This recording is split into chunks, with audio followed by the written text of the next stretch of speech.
and thank our first guest for coming, because Annie Lennox was with WOW from the very inception. She was almost like the first person to join forces in helping WOW exist 5 years ago. There's so much I can say about her, but I'll wait till she joins the stage and I can do it to her face. So, ladies and gentlemen, Annie Lennox.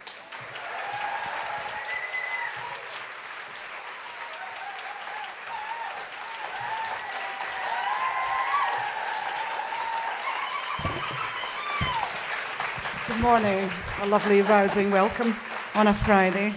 Thank you. So I think Annie was surprised when I just said to her, you know, you were very inspiring to me when I was founding WOW 5 years ago. But it is true, because Annie at the same time had really absolutely committed to the core principle that gender equality had to be spoken about on a daily basis, and we had to find frameworks of practical action. And you founded a series of things in that time. I want you to just explain what it is that you did. Okay, so Jude, we're just talking about my journey and how I've come to be in this position and how I've evolved from being a singer-songwriter or I mean, we all have our life stories and our evolutionary journeys. And I came down to London from Scotland in 1971. I was 17 years old, and there's so much experience and so many lives that we go through, these processes of being exposed to new things and who we think we are, you know, in those days of being a young teenager, a young woman in my 20s, becoming well-known, you know, that's a whole other journey, and years spent of writing music, realizing the dream, and the dream for me was to become a fully fledged recording artist, singer, songwriter, making records and all of that, expressing myself. I had views and I felt a lot of pain. And I think that women do feel a great deal of pain, physically and mentally, and the two things sort of mix together sometimes. And a lot of Eurythmics songs are about this kind of duality, the pain that we feel. And so I always had that tension within me as an artist. And I always felt there was more that I could do, didn't quite know how to do it.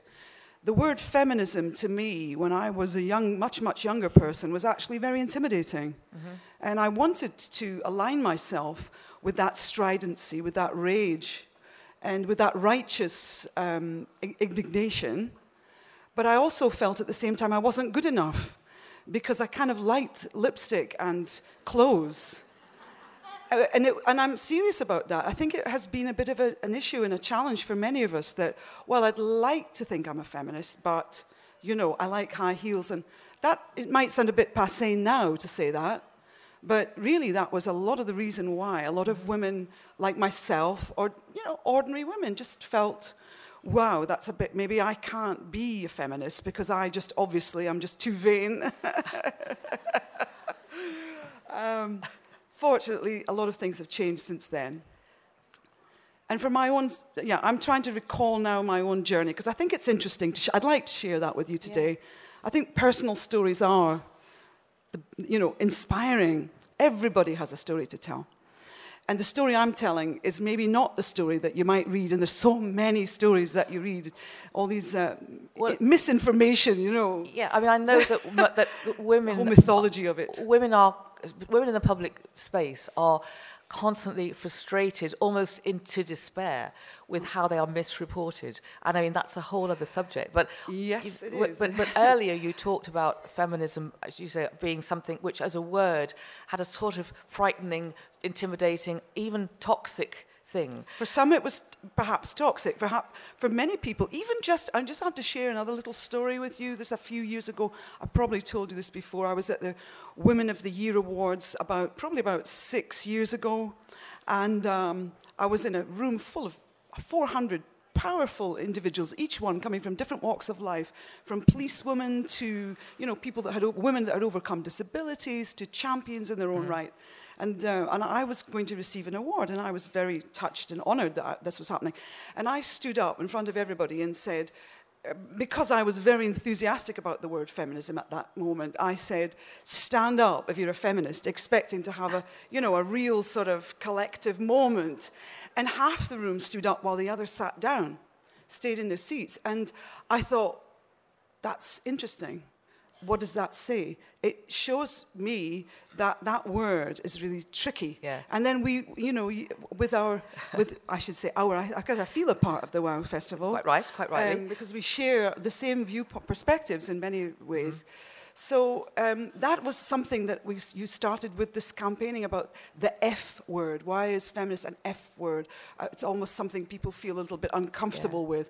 And I think we've been helping to change that. And I say we, I mean broadly around the world, there are people that really want to revalue feminism. I know a couple of years ago I spoke about that. Well, and it's probably worth at this point saying that the very first year, the reason why WOW is called WOW, Women of the World, as opposed to, Feminists Unite or whatever, is because my position, and I think this is of many women share this, is that if we try to corral people into a word, this might make, for a less ecumenical space. Whereas if you are a woman or you know a woman, or you like a woman, you've ever bumped into one, then actually WOW is for you. And that was my starting point, that it wasn't necessary to get tripped up over a word. Yes. But in the 5 years since WOW's begun, I mean, the very first year of WOW, you and I had a debate, is feminism the new F word? You coined the campaign equals. You made something happen where you said, well, maybe there are different words we should be using. But it is interesting how in the 5 years, I think because of some really frightening thing, I mean, Malala being shot by the Taliban, the Delhi rape, the Boko Haram capturing the Nigerian girls, but also Laura Bates' everyday sexism, Feminist to UK. I mean, there have been so many things that have sort of shifted the activism around gender equality. And whether or not we all are going to call ourselves a feminist here, it seems simpler now to say, well, feminist equals we believe in gender equality. And if it just meant that, then men and boys and girls and women could maybe just sign up. But I don't think, whether or not you do or don't. And I personally really want men and boys to be on, to stand with us in this. I don't want feminism to exclude the opposite gender. I don't really see how we can possibly achieve our vision of a fair society when men are feeling alienated from us. Mm-hmm. I've always felt that way.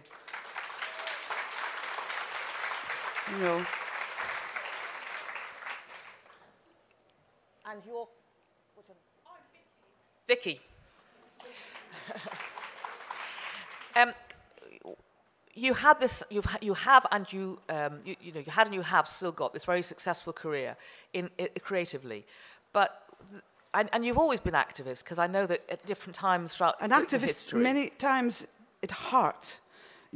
Sometimes not so much in action, I felt. Right. But I was kind of frustrated activist, working in a career that, I don't like to even say career, I'm an artist, so there's a part of it as a career. Really. Yeah. But actually, it's what you're called to do, mm-hmm.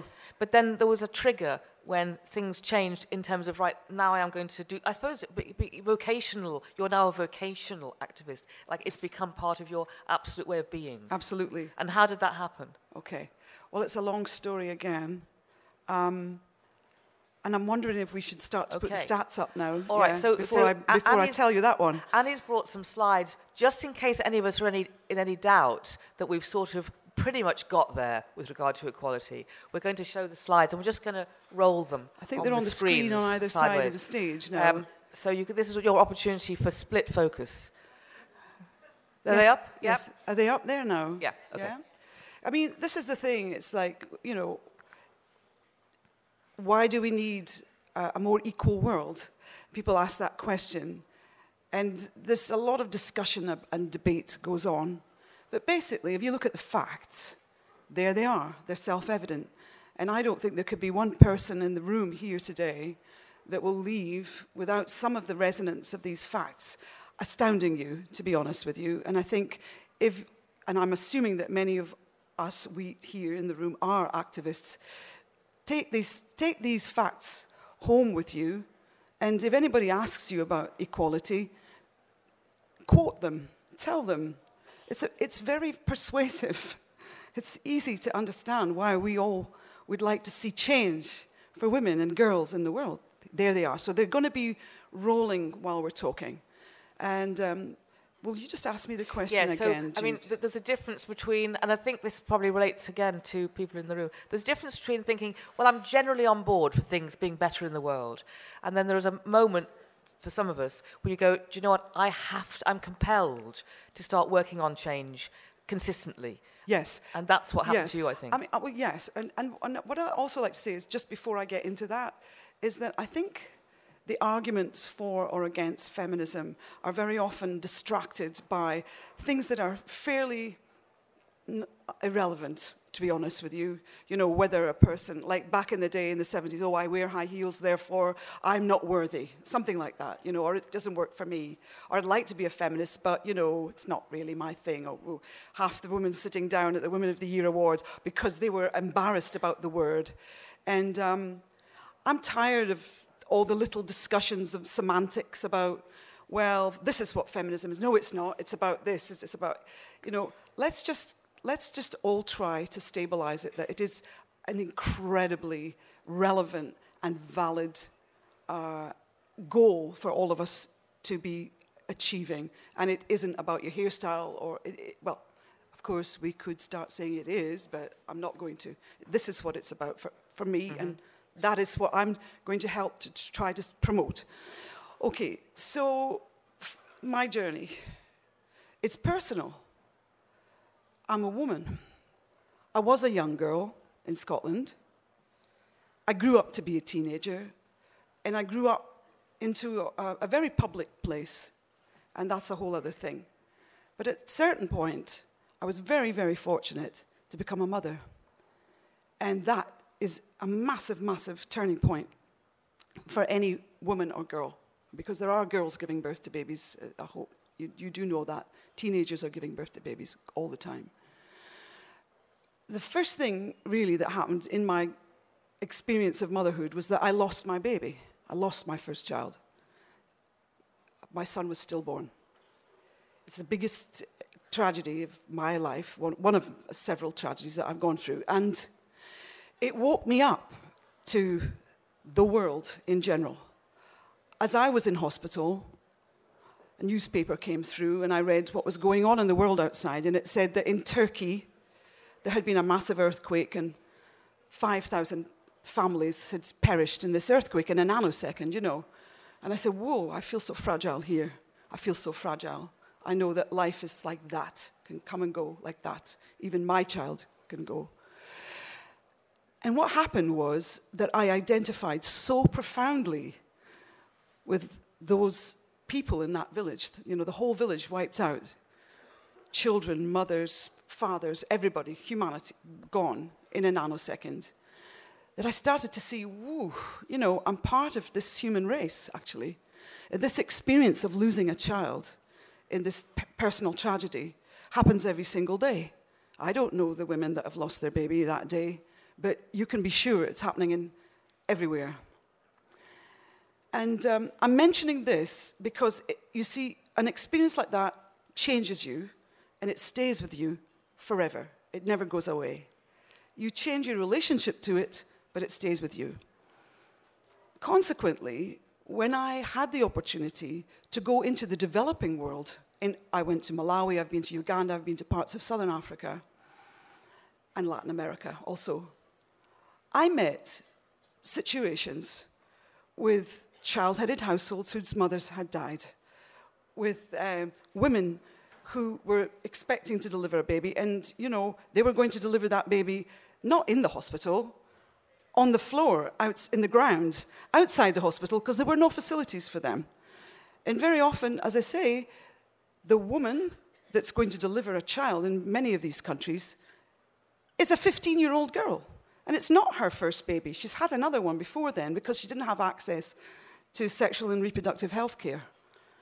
That's what poverty does. And billions of women and girls are going through that. And so there's the connection for me. Having gone through my own loss, my own experience of womanhood, motherhood, I start to see, oh my God, there's a mother.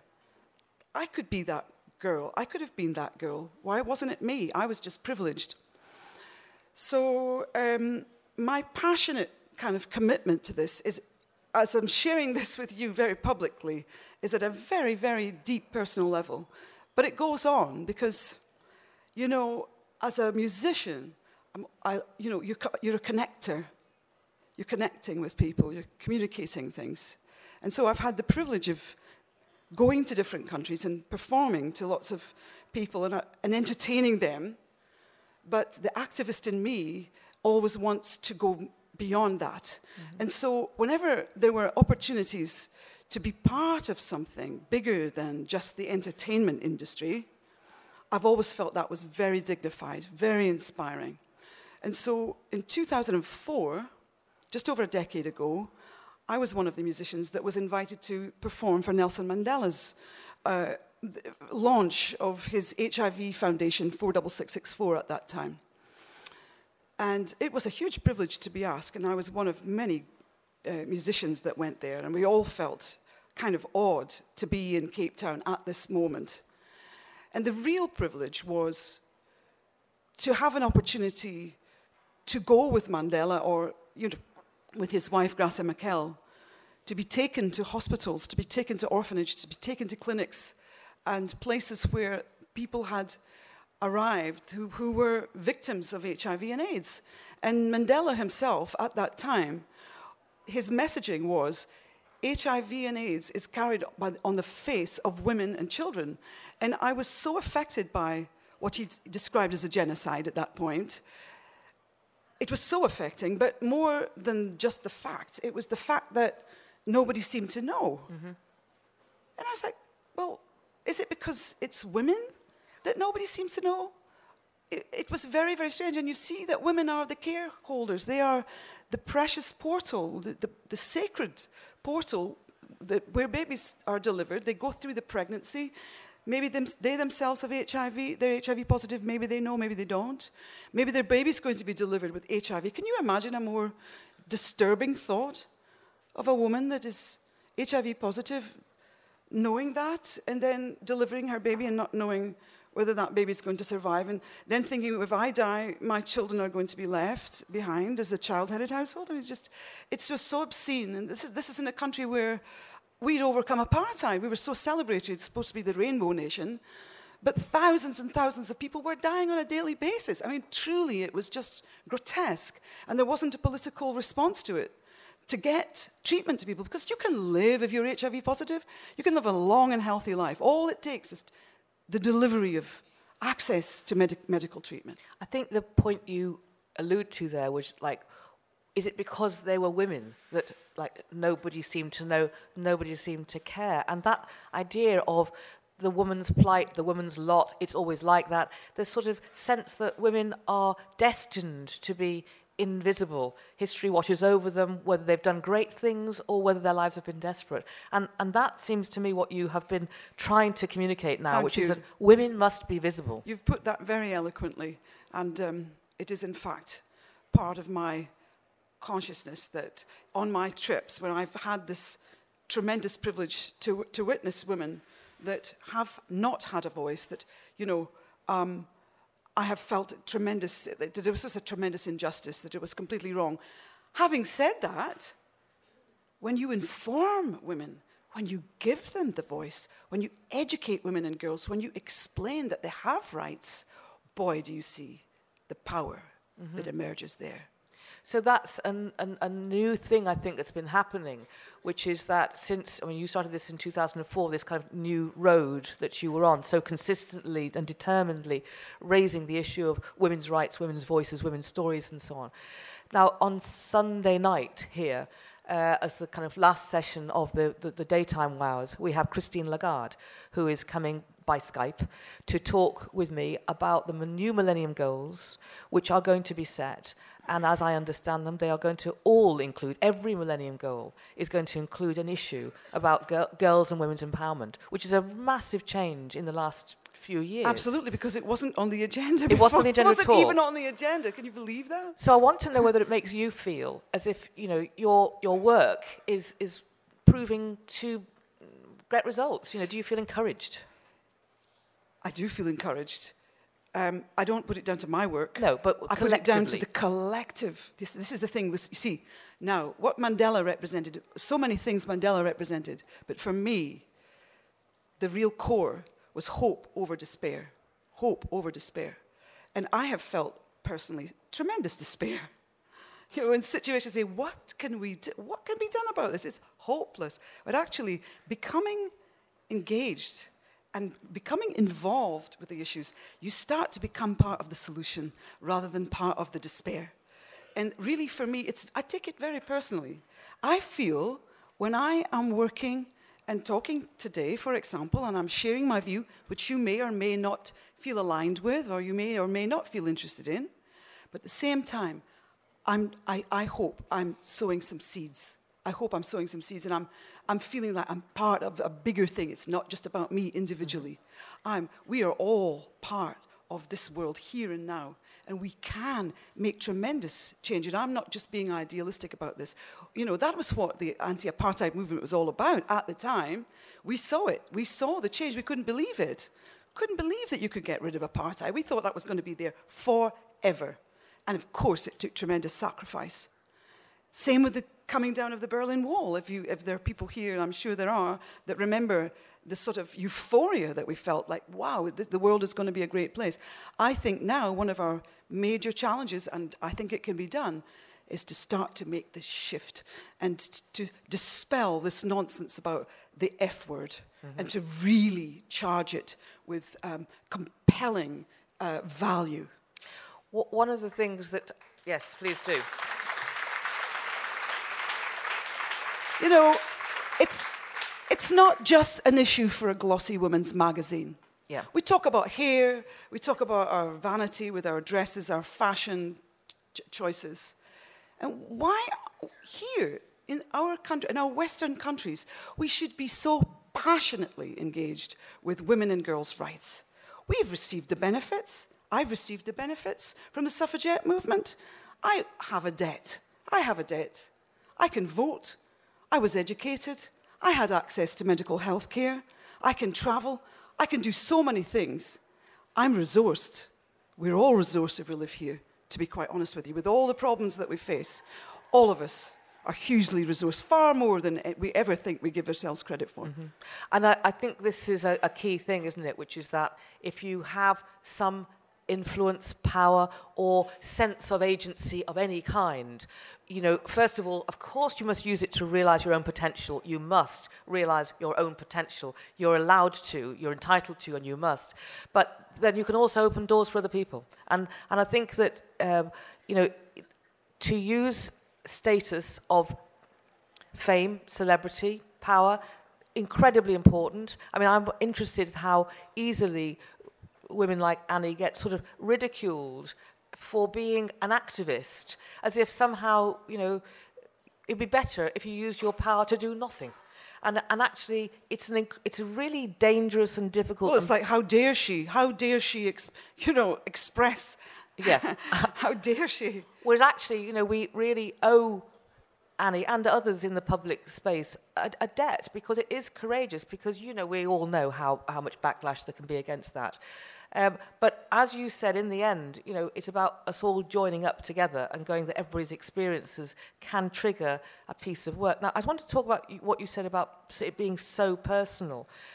You know, the loss of a child, in your case, it produces an empathy, an emptiness, a sorrow, all of these things. And one of the things that all over the weekend you'll hear testimony, women who have come from violent spaces, women who have been raped, etc. It's very important that we understand that our life experiences, that's our expertise, even if those life experiences are very troubling and very difficult. And trying to move away from the idea that something that has happened to us is a shame, and moving to say, no, it produces an expertise and knowledge, and that knowledge can be used. I think this is a key thing you've touched on. It's a transformative process, in my view, going from silence. I've seen this. You know, when you go to, let's say, rape crisis centres, and you allow people to have access to speak about their experiences, or with my affiliation with Mothers to Mothers, that working with HIV-positive mothers and with this intervention to prevent the babies being born with HIV. When the women come to tell their stories, when they come to witness with everybody in the room a personal story, it is the most powerful thing. So I'm sitting here, and for many people seeing me, I'm a face you recognize, and I'm a name that you know. But I'm no, how can I say, you can't think then, oh, it's only for people like that. Then you'd say, well, it's only for Bill Gates to make a difference. You know, actually, every single person can be an agent for transformative change. Everybody. And it's at any point in your conversations with your friends, with your family, in the workplace, at any given point, if you have a shared passion about this, and please, I think also you don't need to be too evangelical. How do I say the word? Evangelical. Evangelical about it, because that can turn people off, and I can get a little bit that way myself. But if you can ignite that spark in others to see, wow, actually. See, I said the word, wow. You're allowed. And I've been saying it all day. I'll be saying it for days. Yeah, that is so. You can realize your own power within yourself, your own life story. Share that with people. Share that with people. Don't be afraid. Don't think that it's only for, strident activists or wealthy, powerful people, famous people. It's about you, and it's about us. Well, actually, I mean, up there at the moment, there's somebody called Becky who's putting out lots of underpants. And she's an example. Gorgeous underpants. Gorgeous underpants. It's called Who Made Your Pants? And it's an example. There you are. You're waving, aren't you? You're more than waving. You're sort of dancing up there. And that's a very simple... So now she's showing the knickers. Thank you. But it's an inquiry into, do we know where our stuff is made, and could it be made differently by different people, and for, etc. And it was a little idea that Becky had, and as I now believe, it's turning into a fantastic big business. But I'm really interested in this moment when you suddenly go from I'm quite interested in doing stuff to, do you know what, I'm really going to do it, whatever it is. Yes. Layla Hussein was with me last night. She and Nimco started the Daughters of Eve, which is the FGM campaign that they've run. And it's become a really huge conversation now. But interestingly, she said there's a third woman who I won't name who also founded it, but she has to be in secret still in this country, because if her own community knew she was campaigning against FGM, actually, she's not safe. So we have all the evidence that outside the UK there is a tremendous world to change, but inside the UK, often so many things go unspoken of, and they're there, aren't they? Yes, absolutely. And we just have the resources, we have the connectivity, we can.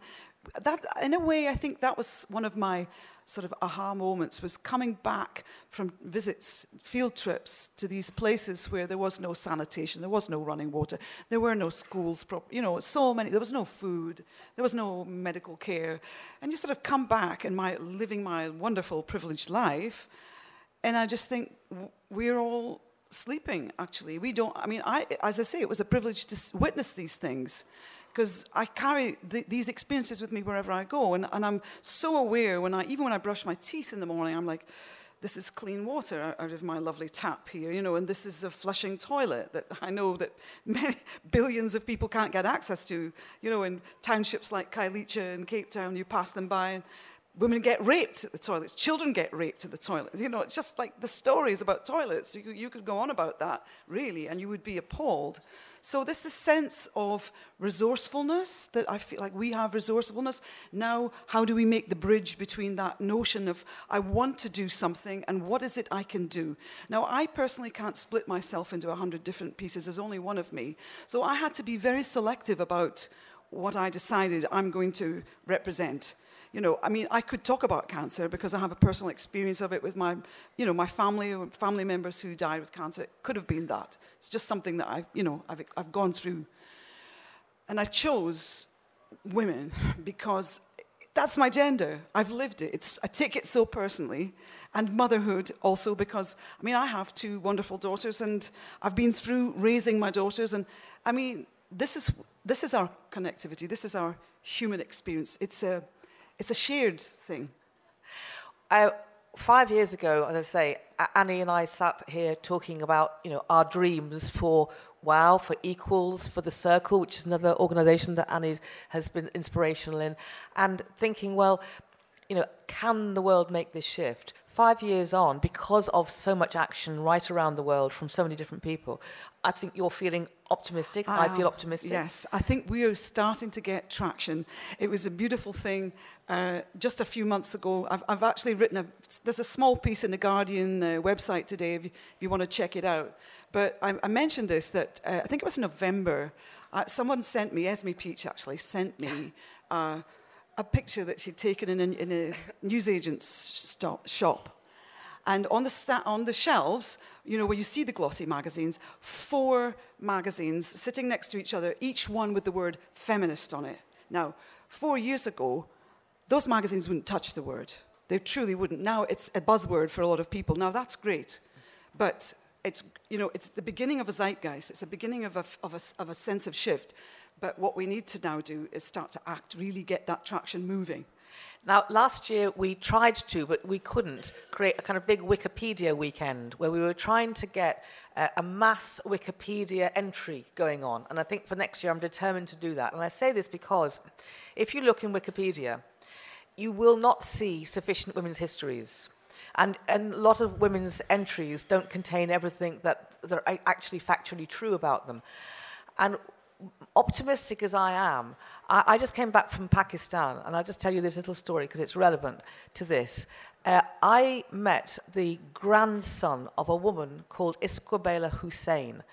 She was married at 15 in Mysore. She had 7 children. When she was 23, she took a BA, our correspondence course.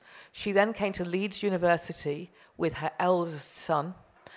She took an MA at Leeds University, and she went back to Mysore and she founded a girls' college, a girls' school. She bought the girl guides. She went on trade delegations. I mean, she has an incredible history. She wrote a book called Changing India in 1935.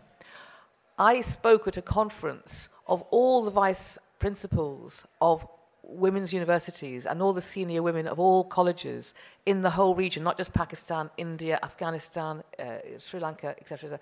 None of them had heard of her. And this is the thing, don't let Annie Lennox be lost from history. But I mean, that sounds a funny thing to say, but I was with Josie Lawrence the other day, who runs the Dunmar with Kate Pakenham. There used to be 7 female producers in the West End in the 1700s. You will not see one blue plaque that remembers that fact. So, it's very, very important that when you're talking about human rights, which is finally what we're talking about, we've got to keep remembering that they're won and they're lost. And that, women's history is not told strongly, committedly, and so that we all know. I think it's an amazing thing that you've taken your incredible creativity. We haven't talked about Annie's life as an artist and as a recording artist and as a composer, but we'll just take that as read. I mean, you know what she does. Another album came out last year. You're still doing all that creative work. But you said to me earlier that that's you, of course, that's you. But this sense that you want to change the world through practical and political frameworks, that's become your major feeling. Well, I want to be a part of it. Yeah. I can't change the world personally, but I want to be a change agent. I want to contribute. I'm too fortunate and too privileged not to contribute. That's my feeling. It would be a terrible waste if I just decided to go and get my hair and nails done every day, which I could do. I think there's more in me than that. Okay. Not to put that down, because it's a fine thing if you can do it. But, okay, so there you are. You have it. That's a very wow thing to say. Permission for hair and nails, if it's appropriate for you. Not very helpful if you're going to lift those weights that I think are being done up back there. But permission, in fact, obligation perhaps. Thinking we got the vote, we got education, people gave us stuff to do. How can we help? Another thought pops into my head, as it often does. the world of celebrity culture, reality television, and all of that, the obsession that we all seem to have with it, it's extraordinary, isn't it? Because actually it wouldn't really exist if we didn't pay into it. And I mean, it's a fascinating thing. But this obsession with a kind of parallel universe of celebrity, where you have the gods and goddesses and kings and queens in a way, that we want to read about those wonderful beings, and we kind of enjoy their downfall too. I mean, we all participate in this thing because it's a huge industry, and it generates billions of pounds and dollars around the world. It's a global industry. But it just seems to me that how tragic that here we are and we're so resourced, and yet we're just obsessed with this bullshit celebrity culture. And I think that, frankly, I mean, it's not rocket science, is it really? So how do we, that's another challenge. And, you know, the magazines are great. You know, I read them in The Hairdresser, and they're all obsessed with it too. So it is part of a collective corporate industry. So, we can all be part of putting little dents in that and kind of encouraging them to kind of, you know what? The medium at the moment is the message. We want to have the message at the core of things. Okay. Can I give you Annie Lennox? Thank you. Thanks very much. Thank you. Thanks, Jude. Thank you. Great stuff.